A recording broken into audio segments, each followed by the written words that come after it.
Hello class 10 mathematics के अंदर आज जो हम चैप्टर स्टार्ट कर रहे हैं वो है real number. Real number introduction करने से पहले हम एक बार नंबर सिस्टम के बारे में दोबारा एक बार रिवाइज कर लेते हैं कि नंबर सिस्टम हमारे पास क्या क्या है और रियल नंबर्स के अंदर हमारे पास कौन कौन से नंबर इंक्लूड्स होते हैं। अगर हम नंबर सिस्टम के बारे में पढ़ें, सबसे पहले हमारे पास नंबर सिस्टम आता है natural number, collection of all positive number starting from 1 up to infinity is called natural number।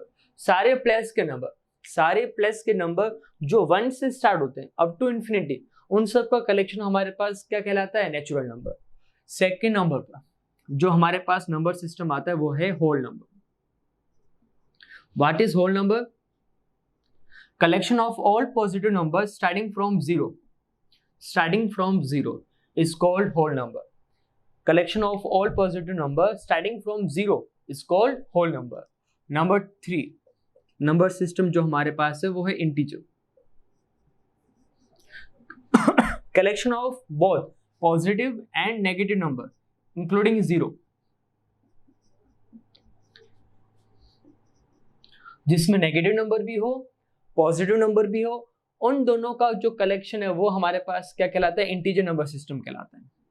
Number 4 पर हमारे पास आता है रेशनल नंबर। इसके बारे में आप इंट्रोडक्शन 9th क्लास के अंदर भी पढ़ चुके हो। A number which can be written in P upon Q form. जिस भी नंबर को हम फ्रैक्शन फॉर्म में लिख सकते हैं वो नंबर हमारे पास क्या कहलाता है? रेशनल नंबर कहलाता है। A number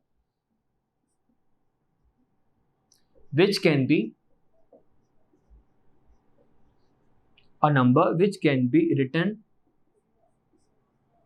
in P upon Q form। जिस भी नंबर को हम फ्रैक्शन फॉर्म में P upon Q फॉर्म में लिख सकते हैं वो नंबर हमारे पास क्या कहलाएगा? रेशनल नंबर कहलाएगा। P and Q क्या होते हैं? P and Q are any integers. Negative, positive, zero कुछ भी नंबर आ सकता है, लेकिन डिनोमिनेटर में Q not equals to 0। Q की वैल्यू 0 नहीं हो सकती है। डिनोमिनेटर में P हमारे पास क्या रहा? न्यूमरेटर। Q हमारे पास क्या रहा? डिनोमिनेटर। जिस नंबर को हम फ्रैक्शन में लिख रहे हैं वो नंबर हमारे पास रेशनल नंबर होगा। P और Q कोई भी इंटीजर्स हो सकते हैं, लेकिन Q के लिए हमारे पास क्या कंडीशन है? Q यानी डिनोमिनेटर के लिए हमारे पास क्या कंडीशन है कि उसकी वैल्यू कभी भी 0 के इक्वल नहीं आना चाहिए। Because a number can not be divided by 0। तो Q की वैल्यू हमारे पास 0 नहीं हो सकती। एग्जाम्पल देखें रेशनल नंबर्स के, आपने क्या क्या एग्जाम्पल्स दिए थे? 1/2 जो फ्रैक्शन फॉर्म में आ रहा है, 3/2 चाहे वो प्लस में हो या माइनस में हो, 4/-3 जो भी नंबर हमारे पास फ्रैक्शन फॉर्म में आ रहा है, चाहे वो डेसिमल फॉर्म में क्यों नहीं हो, 1.3 अगर हम पॉइंट रिमूव करेंगे तो 13/10। अगर हम सिंपल नंबर 4 की बात करें तो वो भी हमारे पास क्या है? वो भी हमारे पास रेशनल नंबर है, क्योंकि हम इसको भी फ्रैक्शन फॉर्म है 4/1, इसको भी हम फ्रैक्शन फॉर्म में लिख सकते हैं। तो 4 क्या हो गया? 4/1। चाहे वो माइनस में नंबर क्यों नहीं हो, -5/1। चाहे वो नंबर 0 क्यों नहीं हो, 0 हमारे पास होता है 0/1, 0/2। न्यूमरेटर 0 हो, डिनोमिनेटर कुछ भी हो, उसका आंसर हमेशा क्या आएगा? 0 आएगा। तो मतलब क्या आगे? सारे नेचुरल नंबर, प्लस के number, whole number, 0, integers, negative number और एंड डेसिमल, फ्रैक्शन, सारे जो नंबर्स है वो हमारे पास किस में इंक्लूड हो गए? रेशनल नंबर के अंदर इंक्लूड हो गए। तो ये तीनों नंबर ऑटोमेटिकली किस में इंक्लूड हो गए? हमारे पास रेशनल नंबर के अंदर इंक्लूड हो गए। जो भी नंबर फ्रैक्शन फॉर्म में आ रहा है, चाहे वो फ्रैक्शन में हमारे पास नंबर्स आ रहे हैं, चाहे डेसिमल फॉर्म में आ रहे हैं, सिंपली नंबर हो, चाहे वो पॉजिटिव हो, नेगेटिव हो, 0, सारे जो नंबर्स होंगे वो हमारे पास किस में इंक्लूड होंगे? सारे नंबर्स हमारे पास रेशनल नंबर के अंदर इंक्लूड होंगे। क्लास 9th के अंदर आपने रेशनल नंबर को डेसिमल एक्सपांशन के बेस पर 2 कैटेगरी में डिवाइड किया था, तो वो अब अच्छे से समझें। दोबारा हम इसको हम एक्सरसाइज के अंदर पढ़ेंगे।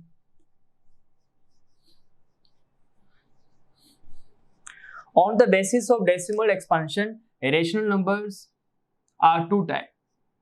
रेशनल नंबर जो है हमारे पास 2 टाइप के होते हैं। क्या क्या होते हैं हमारे पास रेशनल नंबर के दो टाइप्स, वो आप अच्छे से समझिए। अब इन कैटेगरी को अगर आपने अच्छे से समझ लिया तो आप रेशनल और इरेशनल नंबर में कभी भी कंफ्यूज नहीं होंगे कि कौन कौन से नंबर रेशनल नंबर आते हैं, कौन कौन से नंबर इरेशनल्स होते हैं। अब देखिए रेशनल नंबर के हमारे पास दो कैटेगरी क्या क्या है, वो डेसिमल एक्सपांशन जो टर्मिनेट है वो हमेशा रेशनल नंबर के अंदर इंक्लूड होते हैं। जितने भी डेसिमल एक्सपांशन मतलब क्या हुआ, फ्रैक्शन को डिवाइड करो डिनोमिनेटर से, जो अगर डिनोमिनेटर को डिवाइड करने पर हमारे पास रिमाइंडर 0 आ गया, जो एंड हो चुका है डिवाइड, जो डिवाइड एंड हो चुका है उस डिवाइड को हम क्या कहते हैं, उस फ्रैक्शन को हम कहते हैं टर्मिनेट। तो जो भी डेसिमल एक्सपांशन टर्मिनेट आ रहा है वो सारे किस में इंक्लूड होंगे, वो सारे रेशनल नंबर में इंक्लूड होंगे। एग्जाम्पल देख लेते हैं, अगर हम 3/2 डिवाइड करेंगे तो 1.5 आएगा, रिमाइंडर 0 आ चुका है, और जो भी टर्मिनेट है वो सारे किस में आएंगे, रेशनल नंबर के अंदर आएंगे। 13/100 100 से डिवाइड करना मतलब क्या हो गया, 2 डिजिट बाद हमारे पास क्या आ जाएगा पॉइंट, तो 0.13। या फिर जिनका स्क्वायर रूट कंप्लीट आता है, 16 का स्क्वायर रूट 4, 81 का स्क्वायर रूट 9, जिनका स्क्वायर रूट हमारे पास जिनका स्क्वायर रूट हमारे पास कंप्लीट आता है, जिनका स्क्वायर रूट हमारे पास कंप्लीट आता है वो सारे टर्मिनेट है और वो किस में इंक्लूड होंगे, रेशनल नंबर के अंदर इंक्लूड होंगे। या फिर जो डेसिमल एक्सपांशन नॉन टर्मिनेट लेकिन उसमें जो रिकरिंग टाइप के, रिकरिंग या फिर रिपीटिंग आप लिख सकते हो, रिकरिंग या रिपीटिंग टाइप के हैं, वो सारे नंबर्स हमारे पास किस में आएंगे, वो सारे नंबर्स भी हमारे पास रेशनल नंबर्स के अंदर आएंगे। इसमें हमारे पास क्या एग्जांपल हो जाएगा, आपने देखा होगा 10/3, 3.333 एंड सो ऑन, यानी 3.3 बार। तो जितने भी बार वाली डिजिट्स हैं जिन पर बार लगा हुआ है, 1.999, 2.25 बार, जिनके ऊपर बार लगा हुआ है मतलब कभी भी रिमाइंडर 0 नहीं आएगा, लेकिन पॉइंट के बाद 1 डिजिट, 2 डिजिट या 3 डिजिट हमारे पास क्या हो सकती है, रिपीट हो सकती है। तो जितने भी नॉन टर्मिनेट है मतलब डिवाइड चलता जाएगा, कभी भी रिमाइंडर हमारे पास 0 नहीं आएगा। लेकिन अगर रिपीटिंग टाइप का है तो वो डेसिमल एक्सपेंशन हमारे पास क्या हो जाएगा, रेशनल नंबर। तो रेशनल नंबर के अंदर हमने दो टाइप पढ़े हैं, टर्मिनेट मतलब क्या हो गया, रिमाइंडर 0 आ गया, डिवाइड करने पर डिवाइड खत्म हो चुका है। या फिर जिनका square root complete uh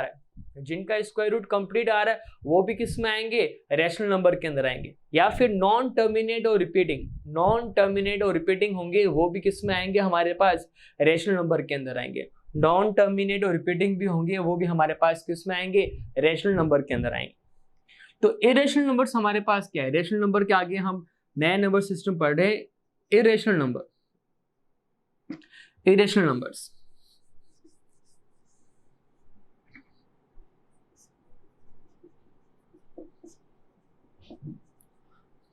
irrational number system.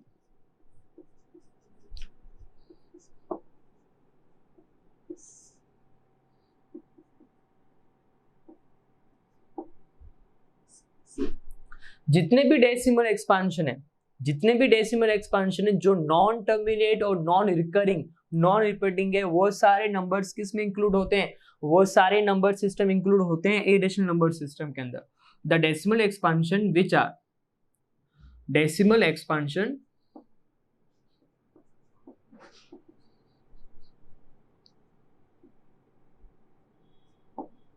Which are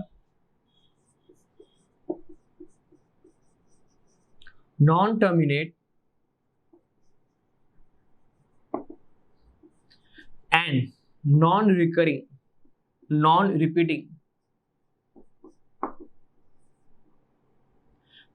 are called irrational number system। तो जो भी डेसिमल एक्सपांशन नॉन टर्मिनेट है मतलब कभी भी रिमाइंडर 0 नहीं आएगा, नॉन रिपीटिंग नॉन रिकरिंग है मतलब पॉइंट के बाद अलग अलग नंबर आ रहे हैं, वो सारे किस में इंक्लूड होंगे, वो सारे इंक्लूड होंगे इरेशनल नंबर्स के अंदर। एग्जांपल्स इसके अंदर क्या किया, अगर हम 22 को 7 से डिवाइड करेंगे 3.1428 एंड सो ऑन डिवाइड चलता रहेगा, कभी भी रिमाइंडर की वैल्यू 0 नहीं आएगी। और जब रिमाइंडर हमारे पास 0 नहीं आ रहा है और पॉइंट के बाद अलग अलग नंबर्स आ रहे हैं तो वो नंबर सिस्टम क्या हो जाएगा, इरेशनल नंबर सिस्टम हमारे पास हो जाएगा। या फिर इस टाइप का पैटर्न हो, किस टाइप का पैटर्न हो। दूसरा एग्जांपल देखिए अच्छे से, 1.01, 001, 0001 एंड सो ऑन। अगर सिर्फ 1.010101 होता, 1.0101 होता तो वो नॉन टर्मिनेट और रिपीटिंग होता तो रेशनल नंबर। इस टाइप के पैटर्न में क्या होगा, कोई एक फिक्स नंबर बढ़ता रहेगा हमेशा, जीरो इंक्रीज हो रहा है, पहले एक जीरो था, फिर 2 जीरो, और फिर कितने जीरो हो गए, 3 जीरो। तो इस टाइप के पैटर्न जो भी मिलते हैं वो हमेशा नॉन टर्मिनेट और नॉन रिपीटिंग हो गए, क्योंकि नंबर्स हमेशा चेंज हो रहे हैं। तो इस टाइप के एग्जाम्पल्स हमेशा किस में आएंगे, इस टाइप के एग्जाम्पल्स हमेशा आएंगे इरेशनल नंबर सिस्टम के अंदर। या फिर जिनका स्क्वायर रूट कंप्लीट नहीं आता है, √2, √3, √21, √26, ये आपके पास एग्जाम्पल। जिनका स्क्वायर रूट कंप्लीट आता है वो रेशनल नंबर, जिनका स्क्वायर रूट कंप्लीट नहीं आता है वो हमारे पास क्या होंगे, इरेशनल नंबर्स होंगे। तो ये दो कैटेगरी हमारे पास रेशनल नंबर की, और इरेशनल नंबर जो हमारे पास एक ही कैटेगरी का है, non terminate and non repeating. और उसमें हमारे पास ये अलग अलग टाइप के हमारे पास क्या एग्जांपल्स, इन 3 टाइप के अंदर हमने इरेशनल नंबर्स को, इन 3 टाइप के एग्जांपल्स में हमने इरेशनल नंबर्स को समझाया। तो अभी आप शायद रेशनल नंबर और इरेशनल नंबर में कभी भी आप कंफ्यूज नहीं होंगे। नंबर्स देख के आप आराम से पता लगा सकते हो कि कौन से नंबर रेशनल है, कौन से नंबर्स इरेशनल है। अब हम पढ़ते हैं जो हमारा चैप्टर नेम है रियल नंबर। रियल नंबर्स हमारे पास क्या क्या होते हैं, व्हाट इज रियल नंबर।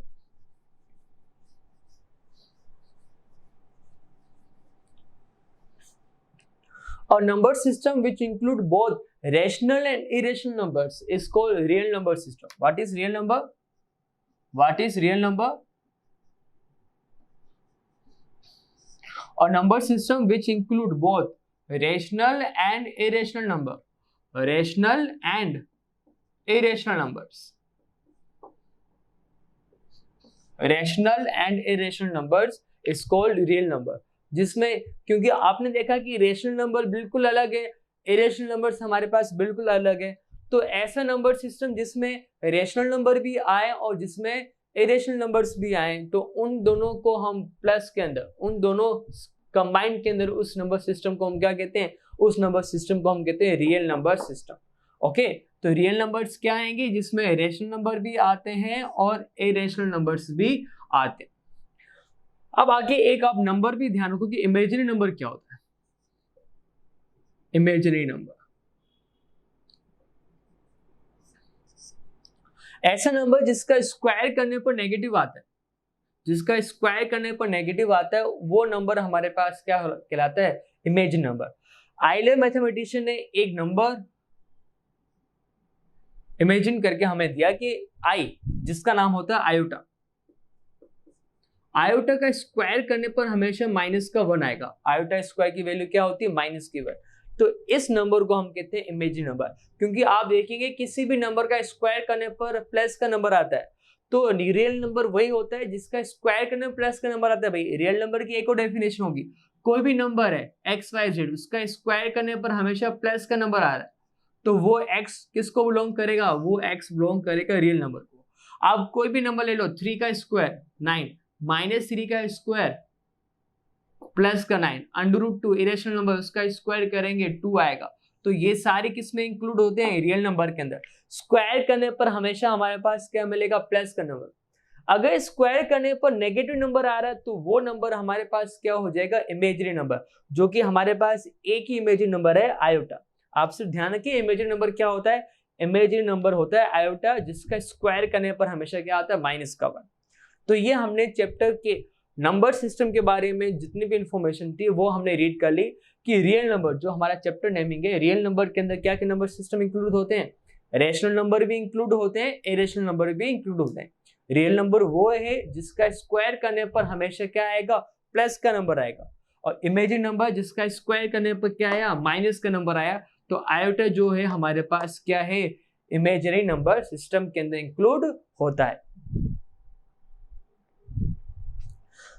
अब हम एक्सरसाइज का जो फर्स्ट टॉपिक है उसके बारे में रीड करते हैं। फर्स्ट टॉपिक जो हमारे पास एक्सरसाइज का है वो है Euclid division algorithm. Euclid division algorithm, Euclid division algorithm. What is Euclid division algorithm? एक हमारे पास स्टेटमेंट है कि अगर हम एक नंबर को बी नंबर से डिवाइड करने पर क्वेश्चन क्यू और आर आता है, तो यूक्लिड डिवीजन एल्गोरिथम का मतलब क्या है उसके बारे में हम रीड करते हैं। आपने डिवीजन एल्गोरिथम के बारे में पढ़ा होगा 9th क्लास के अंदर। What is division algorithm? तो आपका स्टेटमेंट आएगा कि sir dividend equals to division into question plus remainder. कोई भी अगर हम डिवाइड करते हैं तो उसके लिए ये चीज हमेशा ट्रू होती है। हम पहले मतलब बता रहे हैं कि यूक्लिड डिवीजन एल्गोरिथम है क्या, फिर उसके ऊपर क्वेश्चंस क्या क्या आएंगे उसके बारे में पढ़ेंगे। पहले आप ये तो समझे, ये तो अच्छे से रीड करें कि डिवीजन एल्गोरिथम है क्या। अगर हम कोई भी डिवाइड करते हैं, सपोज हमने डिवाइड किया 9 को 2 से, डिवाइड गया 4 टाइम्स, रिमाइंडर हमारे पास कितना आ चुका है? रिमाइंडर हमारे पास आएगा 1। तो आप देखें कि जिससे डिवाइड किया वो है डिवीजन, डिविडेंड हमारे पास है 9, जितने टाइम्स डिवाइड किया क्वेश्चन, और रिमाइंडर हमारे पास क्या 1। तो किसी भी डिवाइड के लिए ये चीज सही है, हमेशा ट्रू होगी। 9 equals to dividend equals to क्या आएगा? डिवीजन ऑफ 2 क्वेश्चन 4 रिमाइंडर 1, 4 2 जा 8 प्लस 1 9 इक्वल्स टू 9। तो हमेशा डिवाइड के लिए ये चीज ट्रू होगी। तो यूक्लिड मैथमेटिशियन ने क्या किया, ए एंड बी दो नंबर्स के लिए ये एक स्टेटमेंट दिया जिसको हम कहते हैं Euclid division algorithm. If a is divided by b, question is q, remainder is r. A को हमने बी से डिवाइड किया, क्वेश्चन हमारे पास क्या आया? क्यू आया, रिमाइंडर हमारे पास क्या बचा? आर बचा। तो अगर हम डिवीजन एल्गोरिथम की तरह देखें कि डिविडेंड क्या है? ए, डिवीजर क्या है? बी, क्वेश्चन कितना है? क्यू, रिमाइंडर क्या है? आर। इस स्टेटमेंट को हम कहते हैं यूक्लिड डिवीजन एल्गोरिथम। तो डिवीजन एल्गोरिथम से ही एक स्टेटमेंट हमारे पास आया है, a equals to B Q plus r. Simple है, डिविडेंड इक्वल्स टू, अभी जो हमने बेटा पढ़ा, dividend equals to division into question plus remainder. Dividend equals to divisor into question plus remainder. इस स्टेटमेंट को हमने ए और बी के फॉर्म में लिखना है कि डिविडेंड की जगह हमने क्या लिखा है? ए लिखा है, डिवीजर की जगह हमने क्या लिखा? बी लिखा है, क्वेश्चन तो क्यू है, रिमाइंडर आर है। इस स्टेटमेंट को हम कहते हैं यूक्लिड डिवीजन एल्गोरिथम। अब इस स्टेटमेंट की हेल्प से हम क्या करेंगे? इस स्टेटमेंट की हेल्प से हम दो नंबर का HCF, highest common factor, find करते हैं। इस स्टेटमेंट की हेल्प से हम क्या करते हैं? किन्हीं भी दो नंबर्स के लिए हम एचसीएफ फाइंड करते हैं। ठीक है, तो इसकी एप्लीकेशन क्या है? टू फाइंड एचसीएफ यानी highest common factor of two number. Statement हमारे पास है a equals to B Q plus r. कहां अप्लाई करेंगे? किन्हीं भी दो नंबर का highest common factor HCF find करने के लिए हम क्या यूज करते हैं? यूक्लिड डिवीजन एल्गोरिथम कहते हैं। ठीक है, एल्गोरिथम का मीनिंग क्या है वो भी आपको अभी हम बताते हैं। अब देखिए एग्जांपल देखें कि इस स्टेटमेंट को अप्लाई कैसे करेंगे, इस स्टेटमेंट को हम अप्लाई कैसे करेंगे और उन इस स्टेटमेंट की हेल्प से हम दो नंबर का एचसीएफ कैसे फाइंड करेंगे उसके बारे में हम देखते हैं। क्वेश्चन हमारे पास है, find HCF of 225 and 135 using Euclid division algorithm। Euclid division algorithm की हेल्प से हमें इसका क्या फाइंड करना है? इसका हमें HCF फाइंड करना है। तो देखो आपको डिवाइड करना है। डिवाइड का प्रोसेस कब तक रिपीट करना है? जब तक कि रिमाइंडर 0 नहीं आ जाए। डिवाइड किस हिसाब से करना है? लार्जर नंबर ये हमारे पास आ जाएगा A, स्मॉलर नंबर वो हो जाएगा हमारे पास डिविजर यानी B। 135 से हमने डिवाइड किया, डिवाइड गया 1 टाइम्स, रिमाइंडर हमारे पास कितना आ गया? 90। रिमाइंडर हमारे पास कितना आ गया? 90। अब नेक्स्ट टाइम क्या होगा? आपको डेसिमल में नहीं लेके आना। नेक्स्ट टाइम जो हमारे पास डिविजर है ना वो बन जाएगा डिविडेंड, वो डिवाइड के अंदर आ जाएगा। ये प्रोसेस आपको रिपीट करना है। ये प्रोसेस आपको कब तक रिपीट करना है, जब तक कि रिमाइंडर 0 नहीं आ जाए। दोबारा देखें, बिल्कुल आसान सा प्रोसेस है, डिवाइड का प्रोसेस है। 225 यहाँ पर, 135 हमारे पास कहाँ गया, यहाँ पर डिवाइड कितने टाइम्स गया, 1 टाइम्स, रिमाइंडर कितना है 90। अब 135 का 90 में डिवाइड जा रहा क्या, 135 का 90 में डिवाइड नहीं जा रहा है, तब हम क्या करेंगे, 135 को आगे लेके आएंगे। डिवाइड अगेन कितने टाइम्स गया, आप कहेंगे सर 1 टाइम्स गया, कितना रिमाइंडर आया 45। अब डिवाइड नहीं जा रहा, अब डिवाइड नहीं जा रहा तो क्या करेंगे क्लास, इस 90 को हम कहाँ भेजेंगे, डिविडेंड के अंदर, डिवाइड देंगे, डिवाइड जाएगा 2 टाइम्स, रिमाइंडर हमारे पास क्या आ गया, रिमाइंडर हमारे पास क्या आ गया 0। अब जब रिमाइंडर हमारे पास 0 आ चुका है, रिमाइंडर हमारे पास क्या आ चुका है 0, तो जो डिवीजर है वो आपका आंसर है। डिवीजर हमारे पास क्या है 45, जो डिवीजर है वो आपका आंसर है। डिवीजर हमारे पास कितना आ गया 45, तो एचसीएफ कितना आएगा 45। इन दोनों का हाईएस्ट कॉमन फैक्टर जो है, जो दोनों को डिवाइड कर सकता है हाईएस्ट नंबर, वो हमारे पास क्या 45। ठीक है, अब इसको स्टेटमेंट के फॉर्म में लिखना है, यूक्लिड डिवीजन एल्गोरिथम को यूज करना है। हमारे पास स्टेटमेंट है क्या, by Euclid division algorithm A equals to BQ plus R। Step number first, step number हमारे पास क्या था फर्स्ट, A हमारे पास कितना है, सबसे पहले 225, किससे डिवाइड, B कितना था 135, डिवाइड कितने टाइम्स गया 1 टाइम्स, रिमाइंडर कितना है 90, रिमाइंडर कितना आ गया 90। रिमाइंडर 0 के इक्वल है क्या, तो हम लिखेंगे remainder equals to 90 not equals to 0।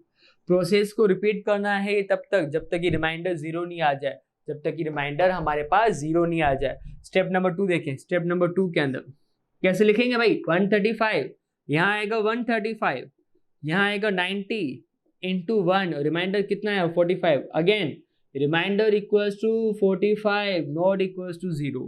Step number 3, 90 equals to 45 into 2 b into q plus 0, remainder आ चुका है 0। और जब रिमाइंडर 0 आ चुका है तो एचसीएफ ऑफ 2 नंबर 225 135 कितना आ जाएगा 45। ध्यान रखने कि जहां पर जो डिवीजर है वो आंसर आएगा। इनका हाईएस्ट कॉमन फैक्टर, भाई एचसीएफ पता है ना, हाईएस्ट कॉमन फैक्टर वो हो लार्जेस्ट नंबर जो दोनों नंबर्स को कंप्लीट डिवाइड करे, वो बड़े से बड़ा नंबर, वो लार्जेस्ट नंबर जो इन दोनों नंबर को कंप्लीट डिवाइड करता है, वो हमारे पास क्या कहलाता है एचसीएफ। अब आप देखिए इसमें 5 का डिवाइड भी जा रहा है, समथिंग कुछ 9 का भी शायद डिवाइड जा रहा है, 3 का भी डिवाइड जा रहा है, लेकिन लार्जेस्ट नंबर कितना 45। इन सब में जो लार्जेस्ट नंबर हमारे पास आएगा वो 45 होगा, जो इसको कंप्लीट डिवाइड कर रहा है, जो इसको कंप्लीट डिवाइड कर रहा है। तो वो लार्जेस्ट नंबर, बड़े से बड़ा नंबर जो इनको कंप्लीट डिवाइड करता है वो होता है एचसीएफ, हाईएस्ट कॉमन फैक्टर। वो हमारे पास कितना आ चुका है इन दोनों नंबर्स का 45। तो ये प्रोसेस है यूक्लिड डिवीजन एल्गोरिथम के अंदर। एक और एग्जांपल से हम इसको समझते हैं। अब मैंने आपको कहा था कि हम एल्गोरिथम वर्ड का मीनिंग भी बताएंगे। एल्गोरिथम वर्ड का मीनिंग, एल्गोरिथम मतलब होता है सेट ऑफ स्टेप्स और procedure to find a solution. Set of steps और procedure to find a solution. हम डिवाइड के प्रोसीजर को, डिवाइड के प्रोसेस को रिपीट करें, डिवाइड के प्रोसेस को रिपीट करें क्या, सॉल्यूशन फाइंड करने के लिए, एचसीएफ फाइंड करने के लिए। तो हमने डिवाइड के प्रोसेस या प्रोसीजर को रिपीट किया, तो जो सेट है हमारे पास इस प्रोसीजर का, इस प्रोसेस का जो हमारे पास सेट है जहां रिमाइंडर 0 आ चुका है, ठीक है, तो इस सेट का जो प्रोसेस है, इस प्रोसेस को हम क्या कहते हैं एल्गोरिथम। क्यों प्रोसेस कर रहे हैं हम, एचसीएफ फाइंड करने के लिए। To find a solution means क्या हो गया, एचसीएफ फाइंड करने के लिए हम क्या करें, डिवाइड करें। तो एल्गोरिथम का मतलब यही होता है किसी प्रोसीजर को रिपीट करना टू फाइंड अ सॉल्यूशन। तो हमने डिवाइड के प्रोसेस को रिपीट किया है क्या फाइंड करने के लिए, एचसीएफ फाइंड करने के लिए। ये मतलब होता है हमारे पास किसका, एल्गोरिथम का। मीनिंग आपको पता होना चाहिए, वो हमने बता दिया। एग्जाम्पल नंबर 2 देखते हैं हम।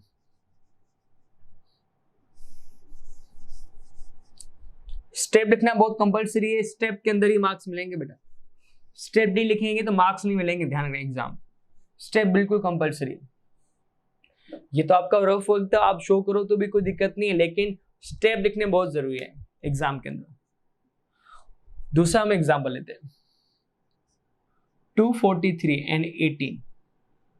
इसका आपको ऐसे फाइंड करना है। अब नंबर उल्टे सीधे भी दे रखे हो ना, तो आपको वही करना है कि लार्जेस्ट नंबर वो डिविडेंड होगा, स्मॉलेस्ट नंबर क्या होगा, स्मॉलेस्ट नंबर जो छोटा नंबर होगा वो क्या होगा, डिविजन। आपको डिवाइड का प्रोसेस करना है, डिवाइड स्टार्ट करते हैं। कंप्लीट डिवाइड करना भाई, पहले ध्यान रखने इसमें 18 का डिवाइड किया, 18 बन जाए 18, रिमाइंडर 6, 18 3 जा 54,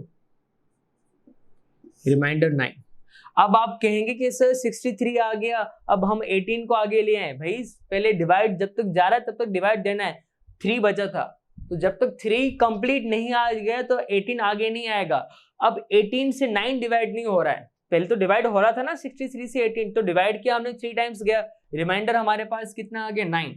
अब डिवाइड नहीं जा रहा है, तो अब क्या करेंगे, इस 18 को हम कहाँ लेके आ जाएंगे, आगे। डिवाइड गया 2 टाइम्स, रिमाइंडर क्या आ गया 0। अब रिमाइंडर 0 आते ही जो डिवीजर है जिससे हमने डिवाइड किया वो एचसीएफ है, तो इन दोनों नंबर का हाईएस्ट कॉमन फैक्टर एचसीएफ कितना आ गया 9। अब इसको स्टेप के फॉर्म में लिखना है, स्टेप आपको बेटा लिखना आगे। पहला नंबर क्या है, ए कितना आ गया 243, बी हमारे पास क्या आ रहा है 18, क्वेश्चन कितना है 13 टाइम्स डिवाइड किया, रिमाइंडर हमारे पास कितना है 9, remainder equals to 9 not equals to 0। Step number हम 2 के अंदर गए, प्रोसेस रिपीट करना जब तक कि रिमाइंडर 0 नहीं आ जाए, ठीक है। स्टेप नंबर 2 के अंदर देखें, 18 9 इंटू 2 प्लस 0। अब रिमाइंडर 0 आ गया, रिमाइंडर 0 आते ही HCF of 2 number 18,243 equals to कितना आ गया 9। ये आपका आंसर है। तो सिंपल एक स्टेटमेंट है, a equals to B Q plus R, जिसको हम कहते हैं यूक्लिड डिवीजन एल्गोरिथम, जिसकी एप्लीकेशन कहाँ है, जिसकी एप्लीकेशन है कि हम किन्हीं भी 2 नंबर का एचसीएफ फाइंड कर सकते हैं। तो ये स्टेटमेंट है, इसकी एप्लीकेशन है, हम एचसीएफ फाइंड करेंगे, और ये प्रोसीजर, ये तरीका है स्टेप लिखने का एचसीएफ फाइंड करने का।